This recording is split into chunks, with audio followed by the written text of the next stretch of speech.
Yeah. Are we live? Yeah, we're live. This is Coach Morrison. I want to talk to you a little bit. I just finished a class. I teach 5 days a week at a place called Renewal Center in Pittsburgh. It's a halfway house, and it's a lot of fun. But I want to talk about what we do in the world and how we can make other people's lives better. Now, all of us can do something. Maybe you can sing, maybe you can dance, maybe you can write, maybe you can teach. But the point about life is the goal of life is to pass on what you have to other people. And it doesn't matter what it is, as long as it's something that's good. I'm not talking about doing anything that's bad. Okay, we know about those things.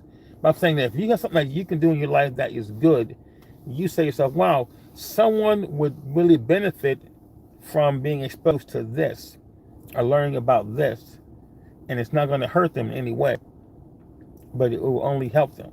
It'll make them feel better. Then that's something that has been given to you by God to go out and make the world a better place. It's like if you ever found yourself in a situation you say, you know what, I want to share this with someone, and then you share it and they say, man, everybody needs to hear that. That's why we have shows like American Idol. Competition shows allow people who were kind of shy to go out in the world and to show their skills. It's like, wow, this is like the biggest stage in the world, and I'm going to be on it because I feel that I have something that I can share with the world. And it's a good thing. Remember Susan Boyle? She got on this, Britain's Got Talent, and she was kind of, person didn't seem to have much going on, a little bit older, not very attractive in the sense of the, traditional way of looking. But she said that I like to sing. And when she sang, it was amazing. And she was able to live her dream, even though she didn't win the competition. She came in second, but she came in to herself and showed the world that one thing that she could do. She couldn't dance. She couldn't write. She couldn't do a whole lot of stuff, but she could sing. And that became her thing that she did. So my thing is teaching. I like to teach. And I like to be able to give people a sense of empowerment. That's what it's all about. And I have little things that I like to bring back. I think that repetition is so important. It's so important that you repeat it and you let people know. For example, I've been telling my students a lot about how you need to be like Colonel Sanders. He had one thing that he was proud of, his chicken recipe, and he went out and he asked a person, would you like to take his recipe and sell it? And they said no. So then he went and found someone else, and they said no. They said no. They said no. They said no. Imagine if you had something that was good and you thought was great, and you asked 10 people, and they all said no. You say, oh, I guess what I got ain't good. But then he said, I'm gonna try again. 100, no. 200, 500, 800, 952. They all said no, and he still kept asking. Finally, after 1,000 people said no, someone finally said yes. And I ask you a question: have you ever had KFC? Of course you have. If he had stopped anywhere along that route, you wouldn't have that. So, people say another thing too. They say the leaks back in the 90s when Michael Jordan was in flux. I want to be like Mike. I want to be like Mike. I want to be able to soar across the court with my tongue hanging out and have that hang time and hitting those threes and doing all that kind of stuff. But you know what? It's not about what Michael Jordan did on the court, it's what he did in preparation. He prepared himself by getting up early and studying and drilling and doing things that were so boring, but it was something that no one else would do. When he got on the court, it showed. His small amount of difference between him and the other guys made him shine.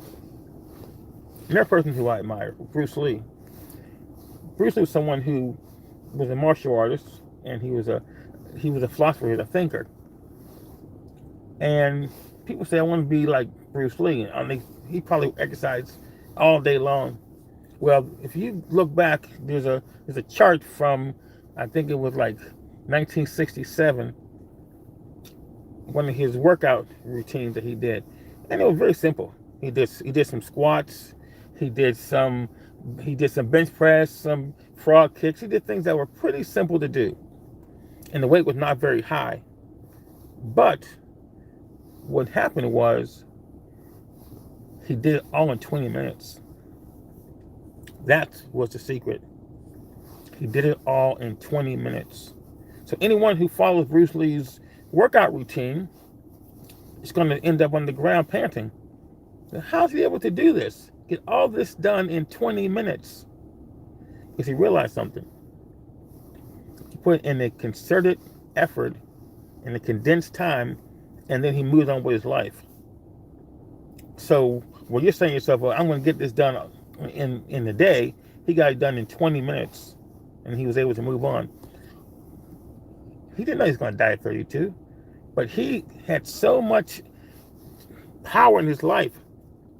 He wrote so much and did so much and taught so much and was such a person who loved life that he didn't waste time.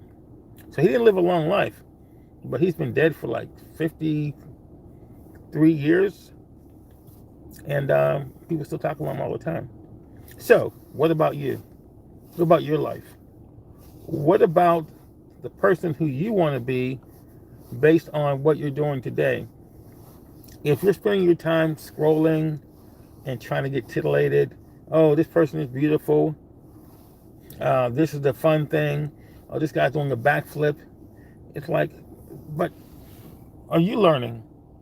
Are you making your life better? You out there, are you making your life better? I don't care if I get 1 million views. I want to affect one person's life and let them know that they are important and that what they do is important to life.